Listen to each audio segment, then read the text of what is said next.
नहीं, मैं आपको एक बात बताऊं, हम इस बहस में नहीं जाते बिकॉज जिन्होंने ट्रीटमेंट को डिज़ाइन किया है डेफिनेटली हम और आपसे ज़्यादा टू द पॉइंट चीज़ों को देखते हैं ना। हमारा एक माइंड लिमिटेड चीज़ों को देखता है ना, कि आप अपने हिसाब से ट्रीटमेंट को देख रहे हैं ना, कि आपको लगता है कि अगर मेरे साथ ये जस्टिफाइड नहीं है तो ये ट्रीटमेंट ही ख़राब है, और वो भी आपको लग रहा है। यू डोंट नो कि इनफैक्ट क्या क्राइटेरिया है जो आप मीट कर रहे हैं ड्रग का ना।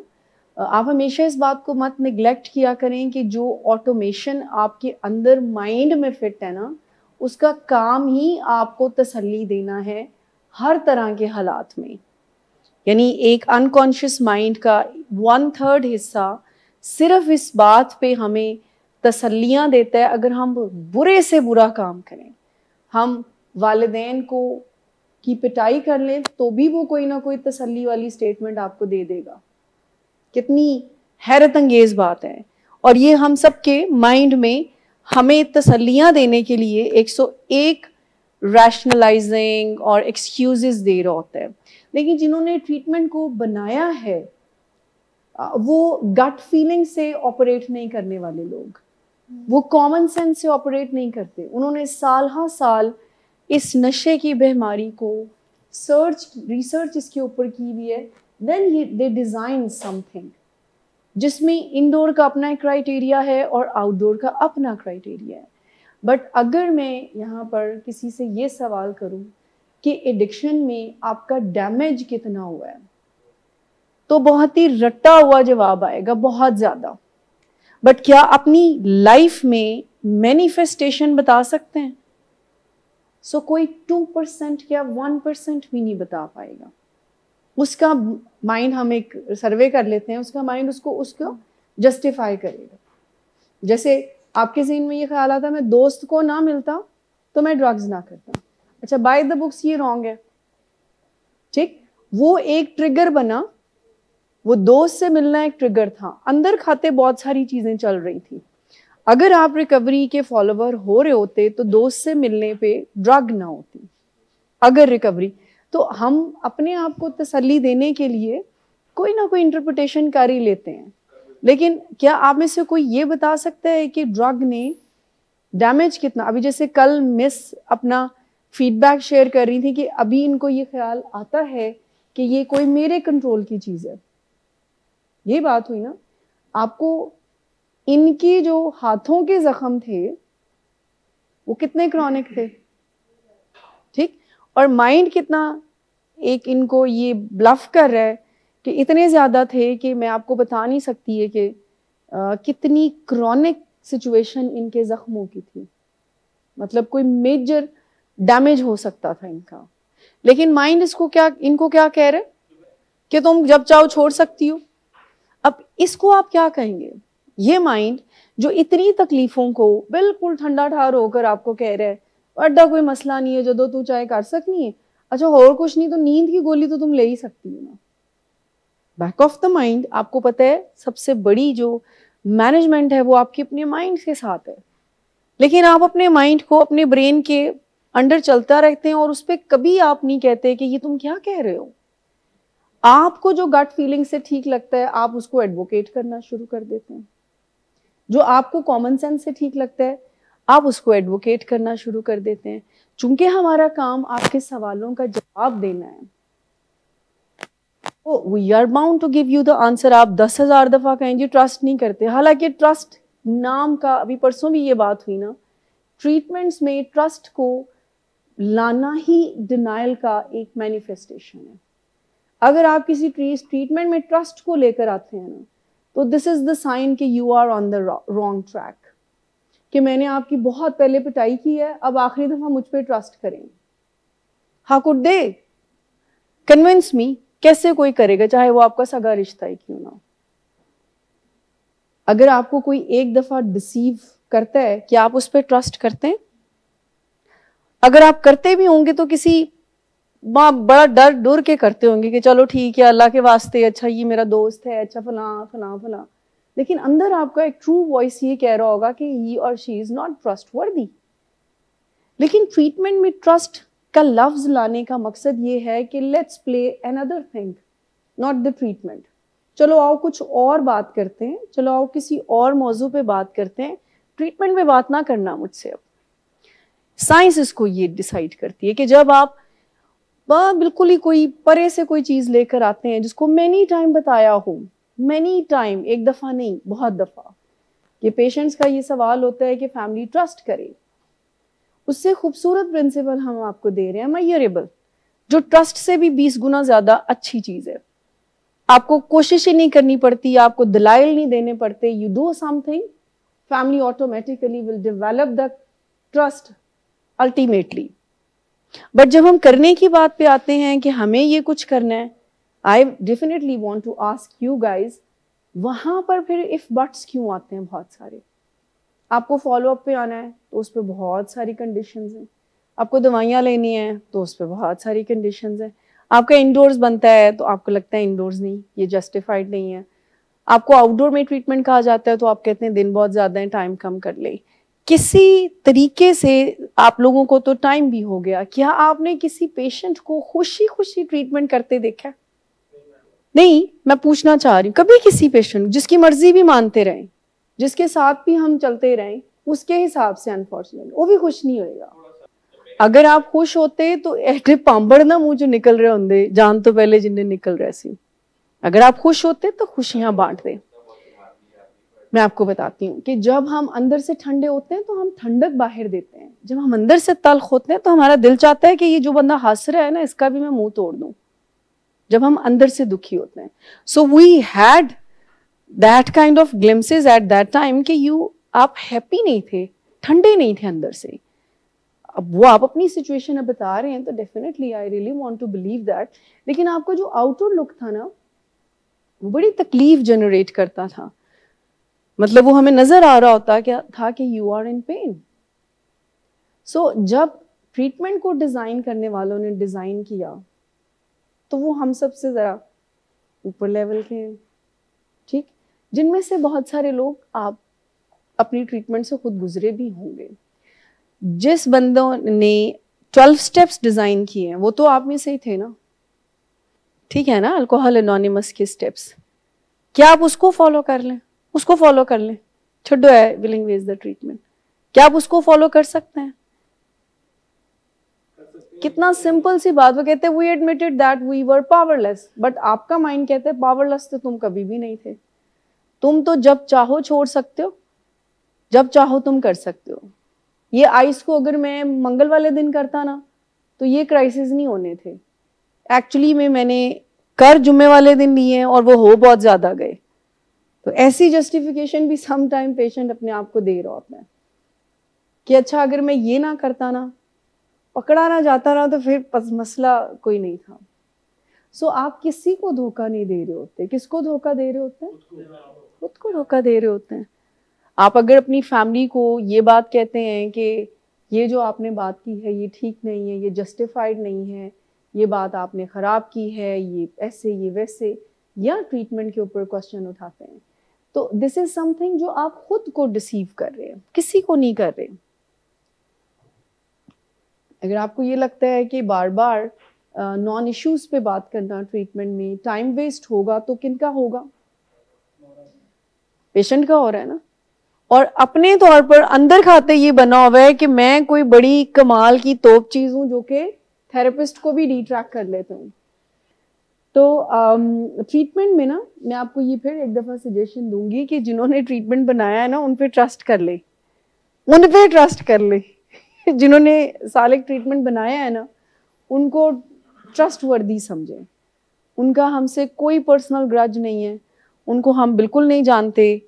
उन्होंने जो डिज़ाइन किया, उन्होंने कहा क्राइसिस हैं तो इंडोर्स, आपको अपनी जान से खुद को खतरा है या आपसे किसी दूसरे को खतरा है तो ये इंडोर्स है। हाँ, अगर आपको पता लगता है कि there is something wrong with me और आप उसको फिक्स करना चाहते हैं तो आउटडोर। अगर आपकी नीयत है अपने आप को करेक्ट करने की तो फिर आउटडोर्स बनाएं, ठीक।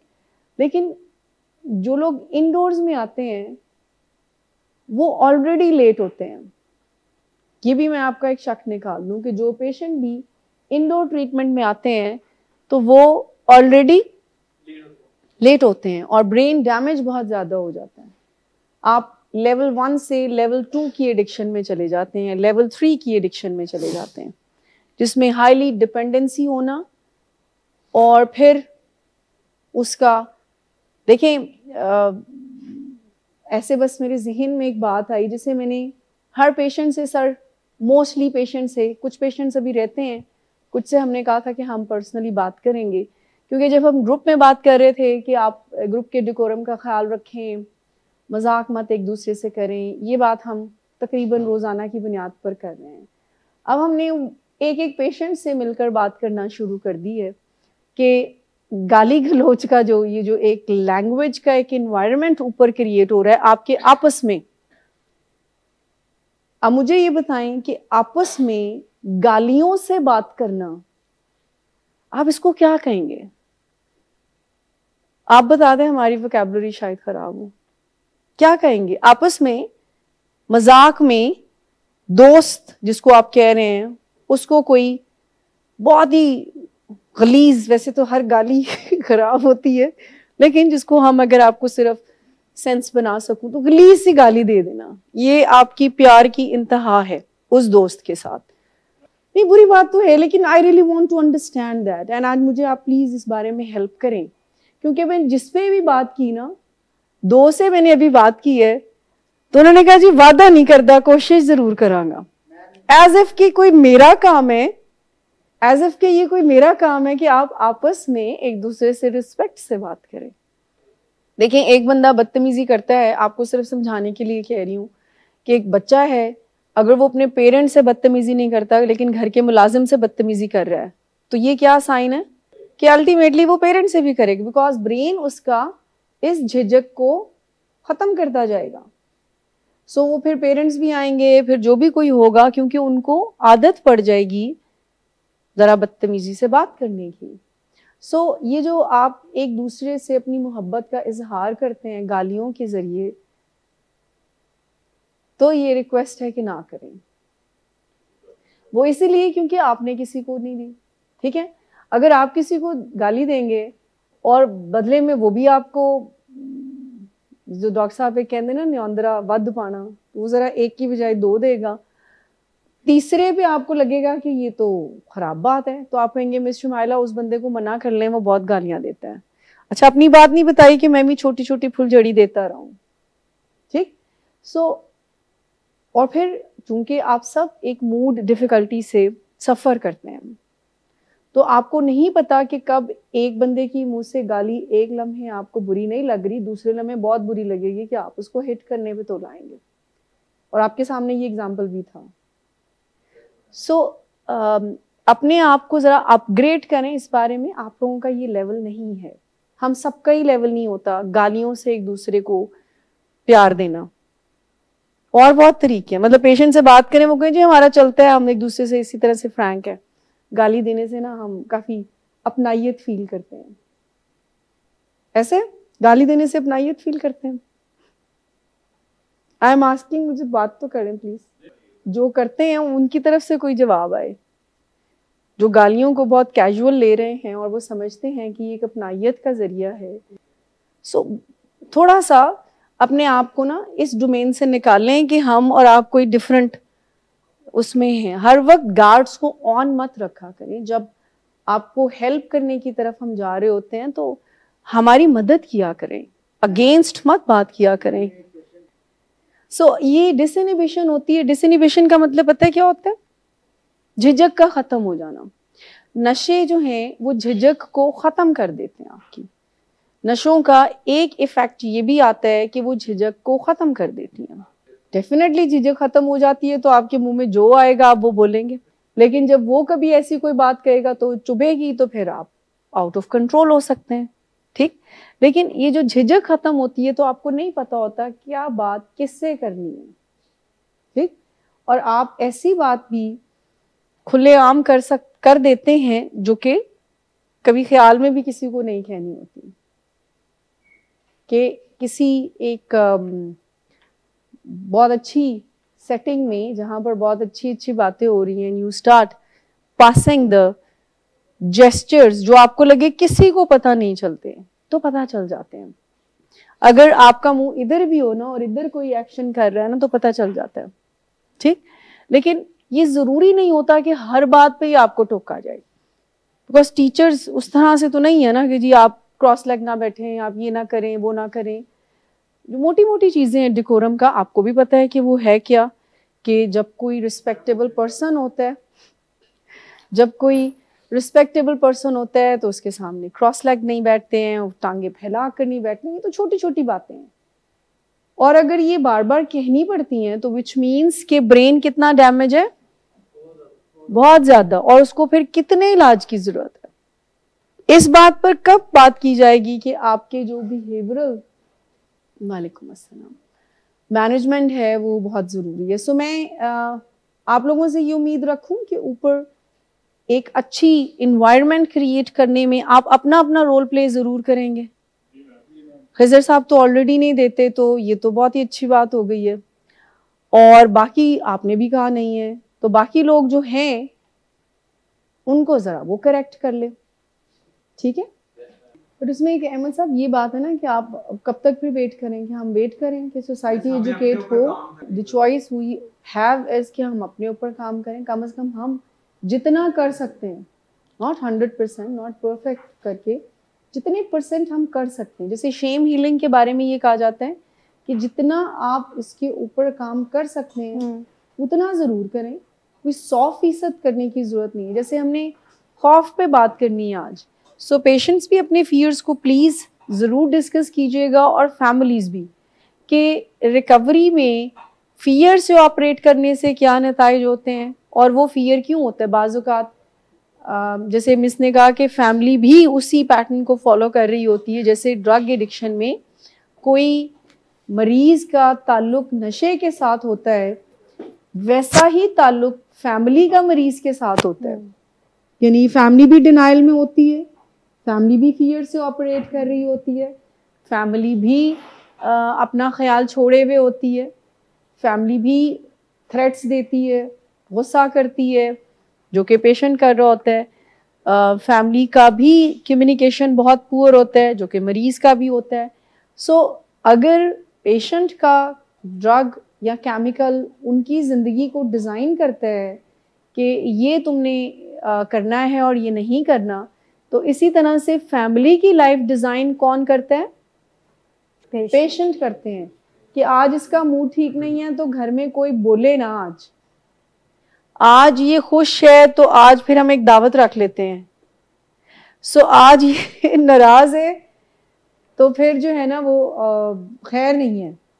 अच्छा, जब कोई ट्रीटमेंट में आ जाता है और ट्रीटमेंट में डिसाइड हो जाता है कि हमने फॉलोअप पे भी जाना है, हमने दवाइयाँ भी लेनी है, इंडोर में बहुत रहकर हर चीज़ पे पेशेंट कंप्लाइंस दे रहा होता है।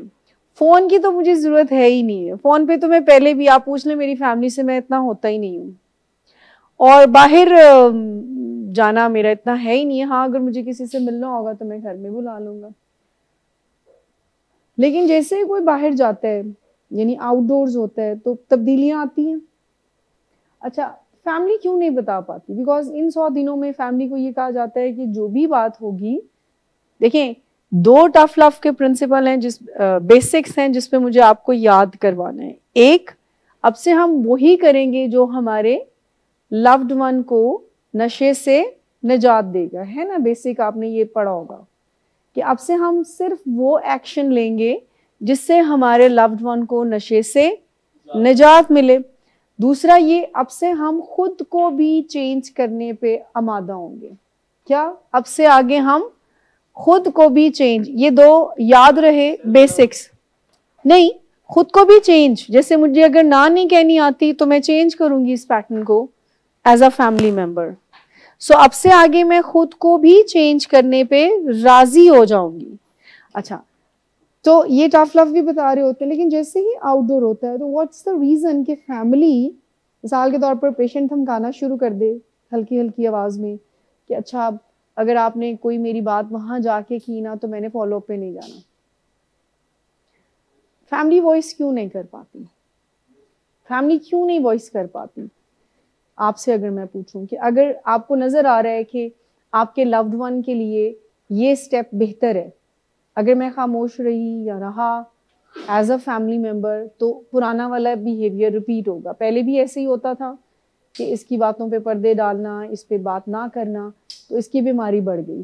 तो अब भी अगर मैं ये करूँगी तो बीमारी बढ़ जाएगी। तो क्या चीज़ आपको खौफ में मुब्तला करती है और आप जानते हुए भी वो इनिशिएटिव नहीं ले सकते?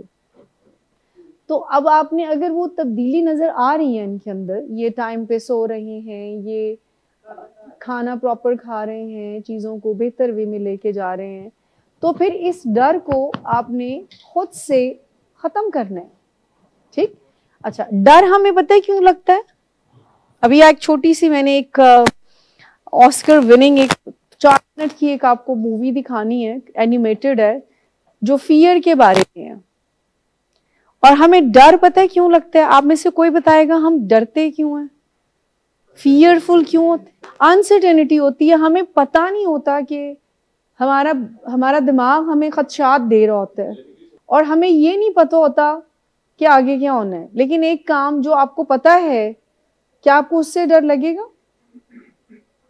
एक काम जो आपको पहले डर था उसको करते हुए, ठीक है, और अब आप फॉर सम रीजन वो काम कर चुके, जैसे कोई भी रैंडम बात कोई ले लें, और अब आपको लगता है कि अब मेरे अंदर डर नहीं है, अब मैं बात कर सकता हूं। अब मैं ज्यादातर मुझे इस वक्त एग्जांपल आ रही है वो जो खौफनाक से झूले नहीं होते उससे ज्यादा डर लग रहा होता है ना।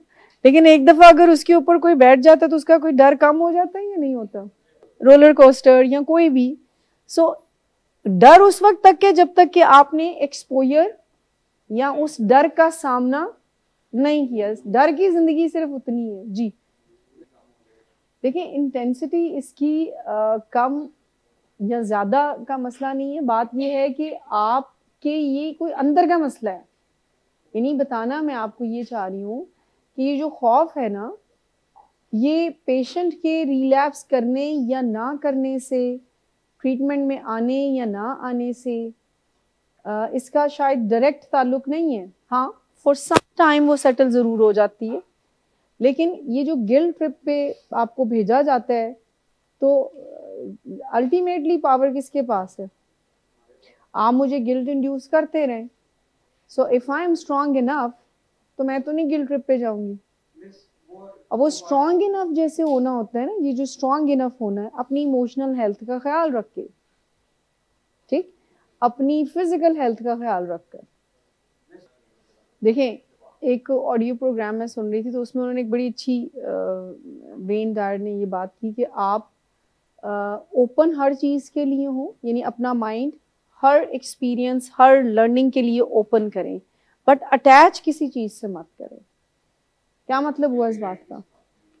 यानी ओपन हो, हम सबकी बात सुने, हम सब एक्सपीरियंसेस को देखें, लेकिन ज़रूरी नहीं है कि मैं अटैच हो जाऊँ। इसकी एक एग्जांपल मेरे जहन में ये आ रही है कि आप हर किसी की बात सुनते हैं, आपके बहुत करीबी रिश्तेदार आपको बहुत तकलीफ दे बात समटाइम कह देते हैं, तो आप ओपनली उसको सुन सकते हैं, लेकिन उसके साथ अटैच हो जाएंगे तो क्या होगा? रिजेंटमेंट बन जाएगी, आप हर्ट होंगे, एक गिला शिकवा बन जाएगा और आप अपने आप को कंटिन्यूसली एक टॉर्चर ट्रिप पे भेज देंगे। सो जो बात आप कर रहे हैं ना कि मैं अब ये देखना शुरू हो गया हूँ कि अगर मुझे फ़ायदा है तो मैं इसको कर सकता हूँ। सो शेम हीलिंग जिसको कहते हैं ना, उसका मतलब ये है कि आप एम्ब्रेस करते हैं, आप एक्सेप्ट करते हैं अपनी समटाइम डिफेक्ट्स को भी, अपनी शॉर्टकमिंग्स को भी। समटाइम हमें ये भी देखना होता है कि हमें अप्रूवल अगर नहीं मिल रहा तो it's not our need. Approval को कभी नीड मत बनाए। देखें, जो बंदा आपको ये कह रहा है कि अच्छा इसका ये तुम अगर एडिक्शन में हो, रिहैब में हो, तो this is not a good sign, there is something wrong with you, and unfortunately they start using the word पागल। ठीक, क्या उसके पास इतनी इंफॉर्मेशन है? पहली बात। अच्छा, दूसरी बात ये कि जब हम अप्रूवल कहते हैं कि लोग क्या कहेंगे, तो मुझे बताएं, लोग कभी आपको बहुत किसी हाल में खुश हो सकते हैं? अगर हम आज से ये गोल अपनाना शुरू कर दें कि हमारा प्रायोरिटी पे गोल ये है लोग खुश हो जाएं, तो कितने महीनों में हम ये गोल अचीव कर लेंगे? ये हो ही नहीं सकता। मतलब पीपल प्लीजिंग तो ये है कि आप एक चीज से खुश हो जाएगा बंदा, दूसरी चीज और आ जाएगी, तीसरी चीज और आ जाएगी, तो ये ट्रैक ही रॉन्ग है। जिन लोगों का अप्रूवल हमें चाहिए उनको चुन लेना चाहिए। आपके लिए किन लोगों का अप्रूवल मैटर करता है उनको जरूर, जो सिग्निफिकेंट पीपल कहलाते हैं, जैसे हमारे पेरेंट्स, जैसे हमारे रिश्तेदार, जैसे हमारे दोस्त। अच्छा, लेकिन अब इसको नीड मत बनाए, इसको कहीं रहने दे कि अच्छा अगर मुझे कोई अप्रूवल दे देता है या मुझे कोई अप्रिशिएट कर देता है तो वेल एंड गुड, अगर कोई नहीं भी करेगा तो भी ठीक है, मेरी जिंदगी इससे नहीं रुकेगी। लेकिन मैं बात आपसे फियर पर कर रही थी कि फियर की जिंदगी उस वक्त तक है जब तक कि उसके साथ आपका सामना नहीं हुआ है। इस बात को कोई मुझे बताएगा अगर किसी को समझ आई है कि फियर की जिंदगी उस वक्त तक है जब तक कि आपका सामना नहीं हुआ। जी मैम, देखिए मैंने ये बात की कि फियर की जिंदगी जो है वो उस वक्त खत्म हो जाती है जब उसका कोई सामना कर लेता है। मिसाल के तौर पर, इससे अच्छी एग्जांपल मेरे ज़हन में नहीं आ रही है, पेरेंट्स को ये फियर होता है कि अगर हमने इनको कुछ कह दिया ना तो इन्होंने फॉलोअप पे नहीं जाना, ये दवाई नहीं ले। आपकी बात नहीं कर रही, इन जनरल बात मैं आपको बताऊं, ऐसा फियर नहीं होता फैमिलीज को कि अगर हमने ग्रुप में बात कर ली तो कौन सी धमकी जाती है। अच्छा, अब ऐसा उनको लगा एकदम से कि जैसे ये कोई उनका काम है जो आप कर रहे हैं, ठीक। अच्छा, अब जब ये एक्सपोजर हो जाएगा, जब इनके बेटे ने मुझसे जाते जाते बात की कि इनकी चाय तो बंद करवाएं, तो मैंने कहा नहीं, अब आपको हमने सिखाया तो आप ही करवाएं, ऐसे ऑन अ लाइटर नोट। वो भी हंस रहे थे, मैं भी, ये भी हंस रहे थे। तो जैसे ही एक्सपोजर हो गया और इनकी फैमिली ने इसका सामना कर लिया, फिर भी ग्रुप में बात कर दी, ग्रुप में बात कर दी कि जी ये चाय बहुत पी रहे हैं, ये सिगरेट पी रहे हैं। वो जो धमकी थी पीछे, या वो जो खौफ था कि अगर हमने बात की, क्योंकि हमारे पेशेंट ने हमें ये कहा हुआ कि अगर ग्रुप में बात की तो मैंने फॉलोअप पर नहीं जाना, तो फैमिली के अंदर खौफ क्या पैदा हुआ कि अगर हम बात करेंगे तो ये फॉलोअप पर नहीं जाएगा। ठीक है, तो ये अब आप उन्होंने दूसरा पार्ट मुझे बता दिया कि ये फियर एक्सपोजर, और वो कहते हैं कि अच्छा तुसी नहीं जाओगे ना, we have another option. So fear को देखिए, आपने जिंदगी में कभी, आप सबको एक टास्क दे रही हूँ, आपको कोई याद है कि किसी चीज से आप डरते हो फिर ओवर द टाइम आपने उसको ओवरकम कर लिया हो, स्टेज, और कोई किसी जानवर से ग्रेजुअली कर रहे हो, या मैं बस आपको ये बता रही हूँ, भी मैं उसकी हिरारकी पे नहीं जा रही, लेकिन मैं आपको ये बता रही हूँ कि फियर, देखिए हमारे पेशेंट्स की फैमिली इंडोर में जब क्राइसिस इंटरवेंशन से पेशेंट को एडमिट करवाती है तो उनको खौफ होता है ना, क्या भला नहीं आज हम फैमिली से, पेशेंट से मिलेंगे तो पता नहीं क्या करेगा वो।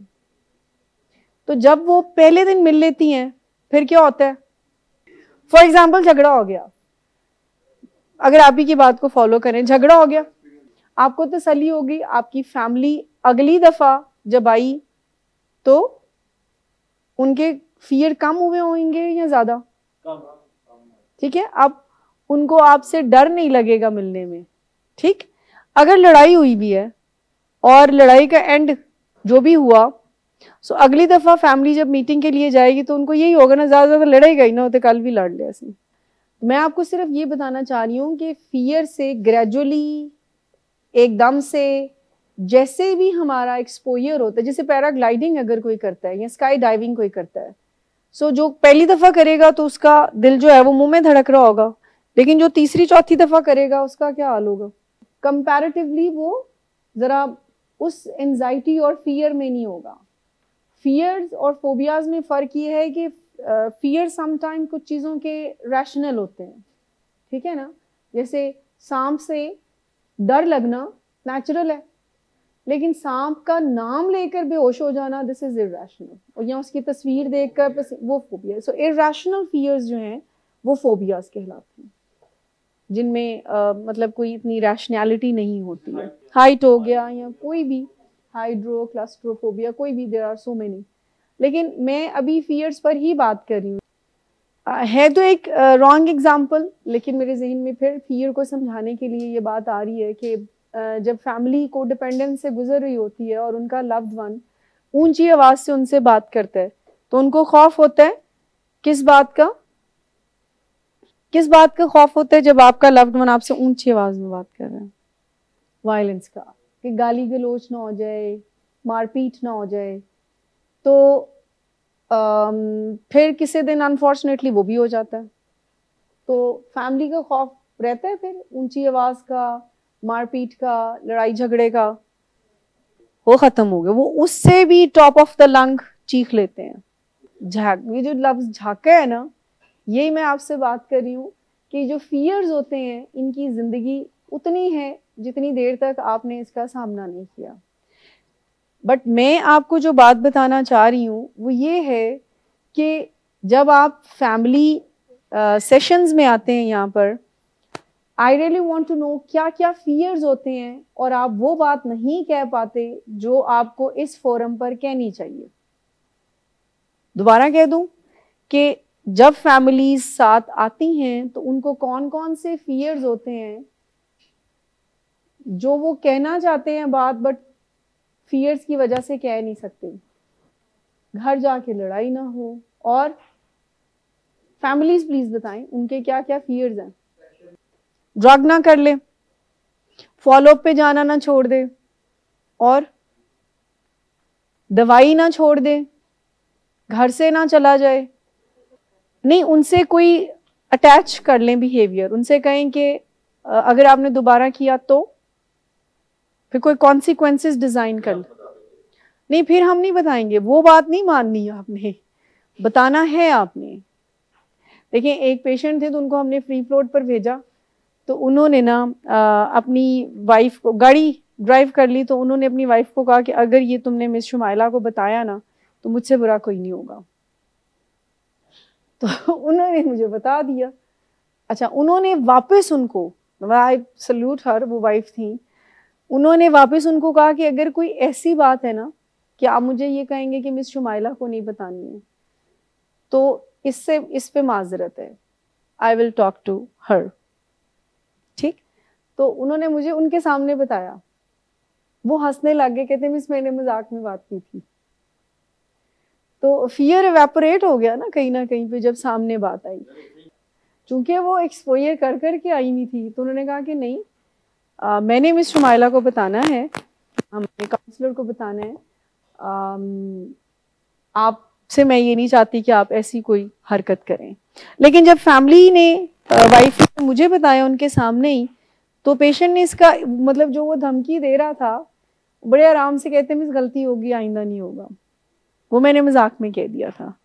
सो अब हमने क्या कर लेना था, पेशेंट को बात सेटल होगी। आपको बताना ये चाह रही हूँ कि जब आप खौफ से ऑपरेट करते हैं तो हम, आपकी जो फिजियोलॉजी है, आपकी पूरी तवज्जो चाहूंगी कि जब आप किसी खौफ से ऑपरेट करते हैं तो आपका पूरा जिस्म जो है वो आपका साथ नहीं देता। इवन आपका सांस रुक जाता है जेन्युइनली, और आप बेहोश भी हो सकते हैं। यानी इतनी इसकी फिजियोलॉजी स्ट्रांग होती है खौफ की। आपके हाथ पांव कांप सकते हैं, आपका मुंह खुश्क हो जाता है, आपका दिल तेजी से धड़कना शुरू हो जाता है। आप किस तरह से परसीव कर रहे हैं इस पे डिपेंड कर रहा होता है। ठीक, लेकिन अगर किसी मदर ने अपने किसी रिकवरिंग लव्ड वन की, अपने बेटे की या किसी फैमिली मेंबर ने, अगर वो रिकवरी में ठीक नहीं चल रहा, उसकी बात इस फोरम पर करनी है, और महज इस बारे में खौफ है फैमिली को कि अगर हमने ये बात कर दी तो कहीं ये फॉलो अप्स पर छोड़ दें। अब मुझे बताएं, जब एडिक्शन ट्रीटमेंट स्टार्ट नहीं हुआ था तो क्या उस वक्त भी यही सोच नहीं थी कि इसके नशे को रोकना कहीं ना कहीं पे मेरे हाथ में है? और अब भी आपको लगता है कि ये फॉलोअप पर जो जा रहा है ये कहीं ना कहीं मेरे हाथ में है। अगर मैं चुप रहती हूँ, अगर मैं इसकी बात या इसकी जो अगेंस्ट द रिकवरी कोई बात है वो मैं प्रोफेशनल्स को नहीं बताती, तो फिर ये जाता रहेगा। आपको पता है होता क्या है? होता पता है क्या है? जब आप बात नहीं करते तो पेशेंट से पूछ लेते हैं, फीडबैक क्या जाता है पेशेंट के माइंड को। मिसाल के तौर पर पेशेंट अपनी फैमिली को कहता है कि अगर मेरी बात ग्रुप में की ना तो मैंने नहीं तो ये नहीं तो वो, या मैंने फॉलोअप पे नहीं जाना, या मैंने नशा करना है, तो फैमिली मान लेती है, तो होता क्या है भला, ड्रग कर देता है। जिस बात से आप डर रहे होते हैं वो एक्शन हो जाता है। There are many examples here. कोई शेयर करना चाहे तो डेफिनेटली। हमजा साहब, मैं चाहूँगी आप भी बात किया करें। आप बहुत रिलीजियसली ट्रीटमेंट में आते हैं, हम बहुत अप्रिशिएट करते हैं आपकी बैक पे भी और आपको भी। जो लोग बहुत अच्छे से, हम हमेशा उनकी बात कर रहे होते हैं जो कि ट्रैक पे नहीं हो रहे होते, जैसे आप हैं, अब्दुल रहमान साहब, इब्राहिम साहब हैं, एहसन साहब है। बस एहसन साहब के पेरेंट्स मैं देखना चाह रही हूँ सेशंस में। अदनान साहब चले 2 कदम आगे तो मान तो रही हैं कुछ ना कुछ। सो ये बहुत ऐसे हमारे पेशेंट्स हैं जो बड़े अच्छे से चीज़ों को लेकर चल रहे हैं। सो फैमिली, जब मैं आपसे इस आई रियली वांट कि हम इस पे आपका ज़्यादा इनपुट लें कि जो आपके खौफ है ना, जो पेशेंट ने करना है वो आपके चुप रहने पर नहीं करना। जब आप उसकी बात मान लेते हैं और फिर उसके भले की बात नहीं कहते, तो फिर वो स्टेप 2 पे जाता है और फिर वो वही करेगा जिसका आपको डर है। जब आप ये फियर अपनाते हैं कि अच्छा अगर हमने बात की, तो आपके जहन में ये एज इफ आप ट्रीटमेंट को कंट्रोल कर रहे हैं। फैमिलीज विद ड्यू रिस्पेक्ट, क्या आपको ये लगता है कि हमारे बात करने पर ये फॉलोअप पे नहीं जाएगा, और अगर हमने बात कर दी तो ये फॉलोअप पर, अगर हम बात नहीं करते तो ये फॉलोअप पर जाता रहेगा? क्या आपको ये गुमान होता है कि अगर आप बात करेंगे तो पेशेंट फॉलोअप पे जाना बंद हो जाएगा, और अगर आप बात नहीं करेंगे तो वो फॉलोअप पे जाता रहेगा? क्या आपको ये गुमान है? अगर है तो इससे निकल आए, क्योंकि आपके बात करने या ना करने पर, ना करने से नुकसान होगा, करने पर फायदा होगा। फॉर एग्जाम्पल, आप बात कर देते हैं और पेशेंट कहता है कि आपसे मैंने ये कहा था कि अगर आप बात करेंगी तो मैं फॉलोअप पे नहीं जाऊंगा, तो अब मैंने नहीं जाना, तो फिर क्या सोल्यूशन है? मैं एक्सपर्ट ओपिनियन लेती हूँ।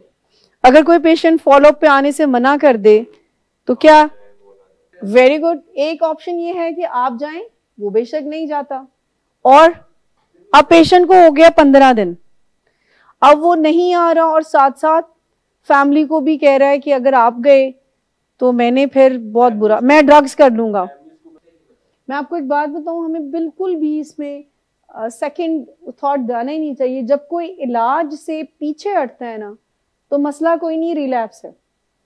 और जितना भी कोई बड़ा मसला है ना, वो मसला कोई भी नहीं। जब कोई ये कहता है ना कि फॉलोअप पे नहीं जाना, या दवाइयाँ नहीं लेनी है, या ट्रीटमेंट से रिलेटेड किसी भी बात को वो प्रायोरिटी नहीं दे रहा, तो कोई और मसला नहीं है, सिर्फ क्या मसला है?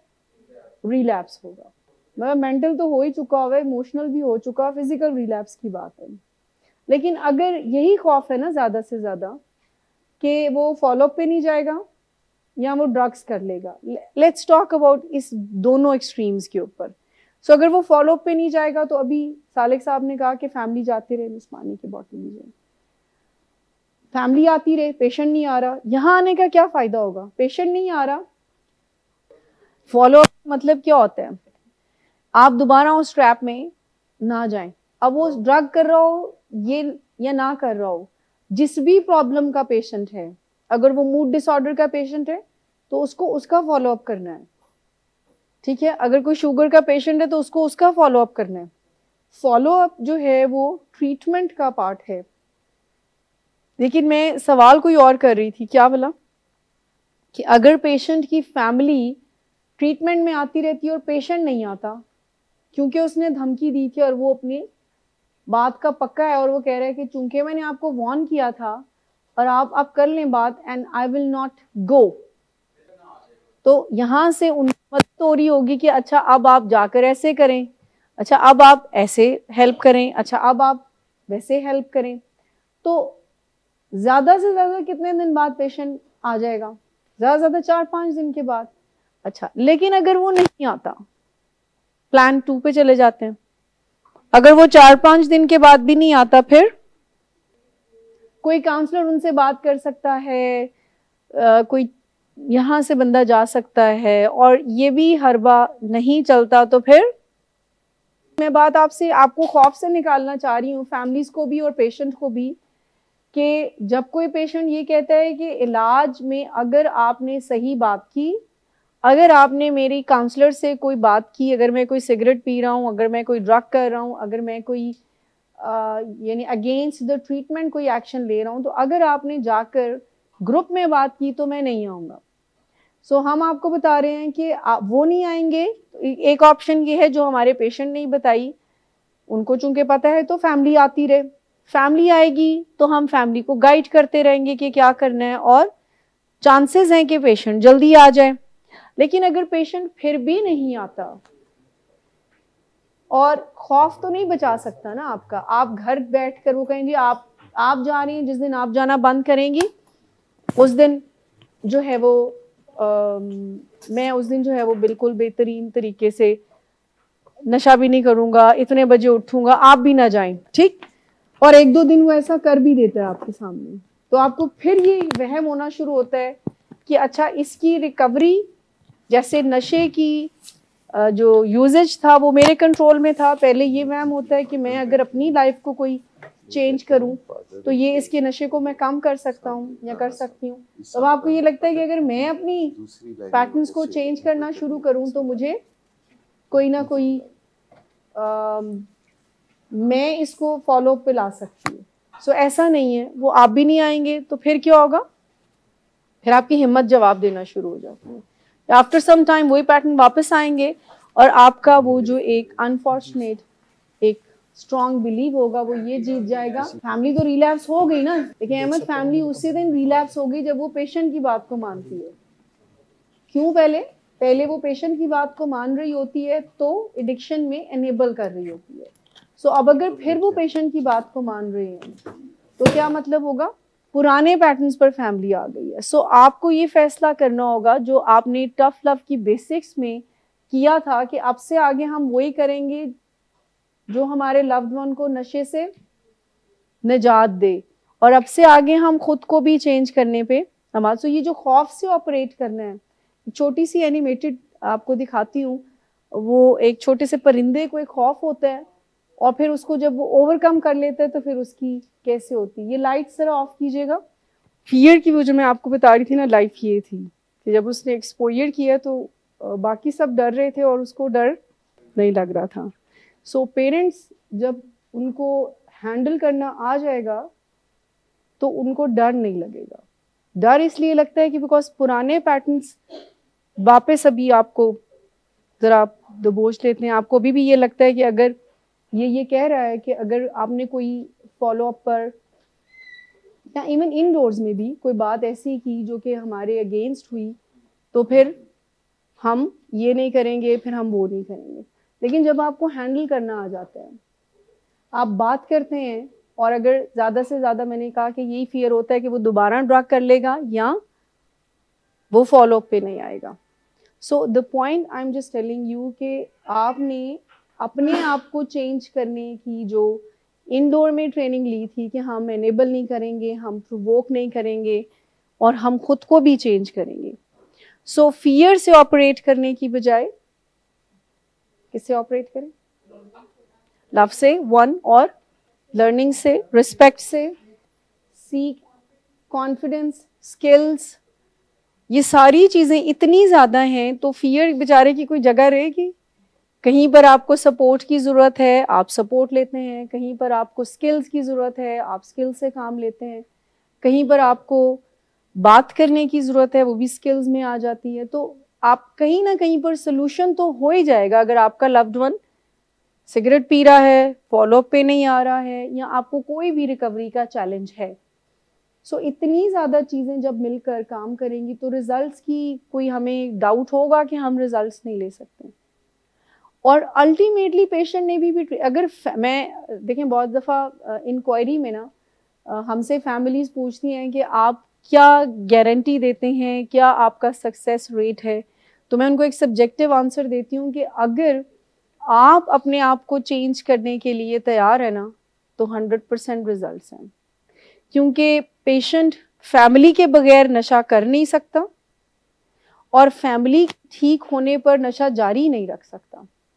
सो it's totally up to the family. Indore में भी पेशेंट अगर पेशेंट के कहने पर चलती है, देखें वी अंडरस्टैंड दैट जब पेशेंट इंडोर्स में आता है तो फैमिली भी एक सेंसिटिव स्टेज से गुजरती है। सो वो बातें जो पेशेंट को हमसे करनी चाहिए, most of the time patient family से कर रहा होता है। जैसे, और हम फैमिली को ये पहले दिन से बता रहे होते हैं कि वो नॉन इश्यूज पे बात करेंगे। हर वो चीज़ जो खाना नहीं ठीक, मुझे एसी नहीं चलता, बेड नहीं ठीक जी, नींद ठीक नहीं आती है, और बताएं जो नॉन इश्यूज यूज करते हैं क्या क्या, काजू नहीं ला के दे रहे, और वो सारे याद आ रहे होते हैं। यानी सिवाय इलाज के हर बात याद आ रही होती है। अच्छा, फैमिलीज को चूंकि हम बता रहे होते हैं डे वन से कि जिस मकसद के लिए आपने उनको एडमिट करवाया ना, उसी पे बात करें। नशे या मूड मिजाज की जो भी बीमारी है, बीमारी के मुतल्लिक बात हो। लेकिन फैमिली यहाँ से पक्का होकर नीचे से ऊपर जाती है, तो ऊपर पेशेंट कोई एक नॉन इश्यू पे बात करता है, दवाइयाँ दे दे कि मेरा बुरा हाल किया है। तो आप चाहते हैं कि मैं एक नशे से निजात ले लूं और दूसरे नशे पे लग जाऊं, ठीक? और यानी आप ये चाहते हैं कि मैं वो नशा छोड़कर ये जो नशा मुझे यहाँ पर ये लोग दवाइयाँ दे रहे हैं, तो यानी मैं आपको बता रही हूँ कि पेशेंट के साथ साथ क्योंकि फैमिली यूज्ड टू होती है चलना, मतलब उनके पीछे चलना, तो उनकी ज़रा नब्ज़ें उनके हाथ में होती है। ना चाहते हुए भी फैमिली उस वैसा सोचना शुरू कर देती है। और हमारे बहुत दफ़ा कहने पर भी वो फिर उस मौजू पर बात कर रहे होते हैं कि अच्छा नहीं, मेरे ख्याल से आप ज़रा दवाइयाँ कम कर दें, अच्छा मेरे ख्याल से आप इसको ना ज़रा, मुझे पता है ना, इसको ज़रा मील मंगवा दें आज, ये जो मील कह रहा है ना, इसको आज ज़रा मील मंगवा दें, या ये जो नट्स कह रहा है। हालांकि पेशेंट्स को हम क्या कह रहे होते हैं, अगर आपको कोई चीज़ ज़रूरी है तो किसको कहें, काउंसलर से कहें, लेकिन उस वक्त शायद ये भूल जाती है बात। सो फैमिली पहले भी पेशेंट के बताए हुए असूलों पर चल रही होती है, जो कि कोई असूल नहीं होता। जो ट्रीटमेंट में आते हैं तो इस रवैये को चेंज करना होता है कि हमने आज मैंने एक मीटिंग करवाई तो उनके फैमिली मेम्बर ने बहुत अच्छी बात की। उन्होंने कहा कि हमने अपना भी हर हर्बा इस्तेमाल किया, कोई रिजल्ट्स नहीं आए, और आपने अपना भी हर हर्बा इस्तेमाल किया, कोई रिजल्ट्स नहीं आए। तो हम एक साइंटिफिक अप्रोच को आप और हम फॉलो करते हैं, तो इससे रिजल्ट्स आएंगे, ये हमें पूरा बिलीव है। अब चाहे अंदर उनका जितना भी डावाडोल था, लेकिन उन्होंने ये बात जो है वो अपने लव्ड वन को ये क्यों कहा जाए, कैसे कहा जाए कि साइंटिफिक इलाज करेंगे तो रिजल्ट्स आएंगे? साइंस से रिजल्ट्स का क्या लेना देना? सर साइंस से तो रिजल्ट्स का लेना देना है, कॉमन सेंस से ये वाला सवाल हो सकता है कि कॉमन सेंस से रिजल्ट्स का क्या लेना देना। यानी एक तरीका कार जो आप पहले हर दफा इस्तेमाल करते हैं, साइंस से रिजल्ट्स का क्या लेना देना?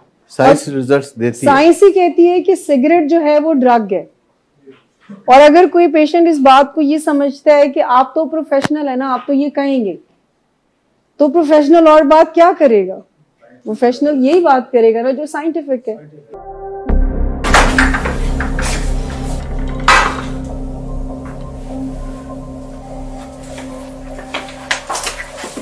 आज फिर पी कर आया? मेरा नहीं तो इन बच्चों का ही ख्याल कर लो। बंद करो तुम अपनी बकवास। लेकिन तुम अपनी घटिया हरकतों से बाज मत आना। तुम हो ही घटिया इंसान। तुम होती कौन हो मुझे रोकने वाली? तुम्हारे बाप के माल की पीता हूं क्या? शराब नोशी की वजह किरदार की खराबी नहीं, मूड की खराबी है। शराब नोशी कभी भी नशे की बीमारी में बदल सकती है। नशे की बीमारी हर स्टेज पर काबिले इलाज है। मदद हासिल कीजिए, क्योंकि वो ऐसा नहीं करेगा। विलिंग वेज से मदद हासिल कीजिए, कहीं से भी मदद हासिल कीजिए, लेकिन फौरी मदद हासिल कीजिए। जिस मुआवजे के इंतजार में आपने बहुत देर कर दी, अब वो दस्तक दे रहा है। मदद हासिल कीजिए, मदद हासिल कीजिए, मदद हासिल कीजिए।